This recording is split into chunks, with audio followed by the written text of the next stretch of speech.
It's only a matter of time before we do away with these meddlesome rodents forever! Pizza's a good thing. Chocolate pudding is a good thing. Whether or not you'd like chocolate pudding pizza, well, that's another question altogether. Depends on your age, probably. How often you go to Taco Bell might be a relevant variable. Point is, I'm not sure it's always a good idea when you combine good things just because they're good things. Crash Tag Team Racing is a good thing that is a combination of good things, but it can also be the chocolate pudding pizza.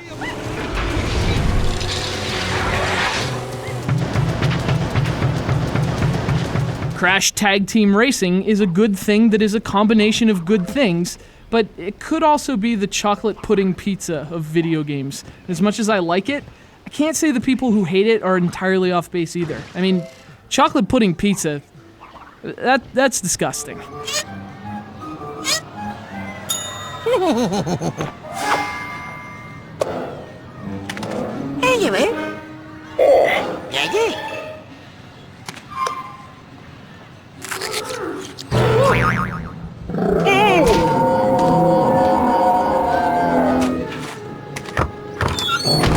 So this game was released in 2005 to the PlayStation 2. It's actually a follow-up to an original PlayStation game called Crash Team Racing.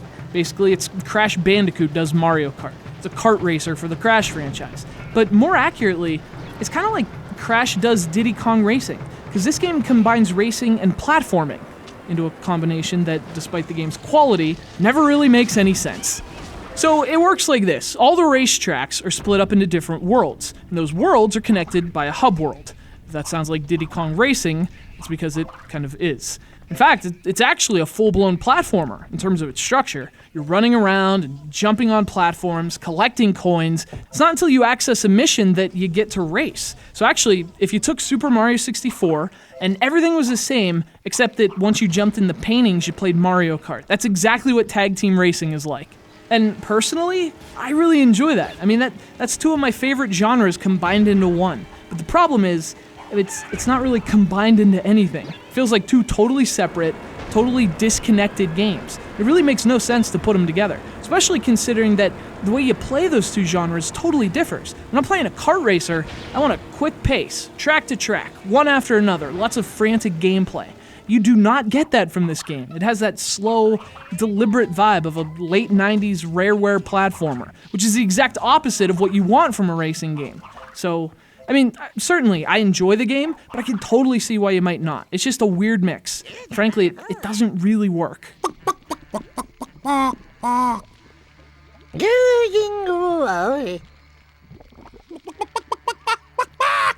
You know, part of the reason for that is it's not a very good platformer. I mean, if you just took out the racing parts and played it as a platformer, it would be a pretty bad platformer. Camera's horrendous, the controls aren't very tight, and again, by virtue of its design, these platform levels are just glorified menu screens. Sometimes you just want to race, but before you can do that, you have to find the door to the next mission, and get there, and jump across the platforms. I mean, the racing's really good, so there are times when you just want to race, but it's never really that simple. But fortunately, though, the racing is pretty awesome. If you like games like Mario Kart, especially more modern ones like Mod Nation Racers, you're gonna love this one. It starts with really nice racing mechanics, good controls, lots of crazy power-ups, and on top of that, it makes some pretty crazy additions, specifically clashing. You can actually, possess nearby cars, basically, or kind of go Megazord on them. You turn into this mega car that freaking has a mounted turret. You can just blow the shit out of anything nearby. Car doesn't move as fast, but dude, you're shooting rockets. Life finds a way. And the cool thing about clashing is that, I mean, you can do it as much as you want, but your mega car drives so much slower, your opponents can catch up to you real quick. So there's actually a balance to using it. You don't want to overdo it. Plus, aiming can be difficult, so, I mean, it's not like you change and just dominate. Turns out shooting rockets from a moving vehicle, not as easy as you'd think. So the racing is awesome, and the platforming is, it's just okay.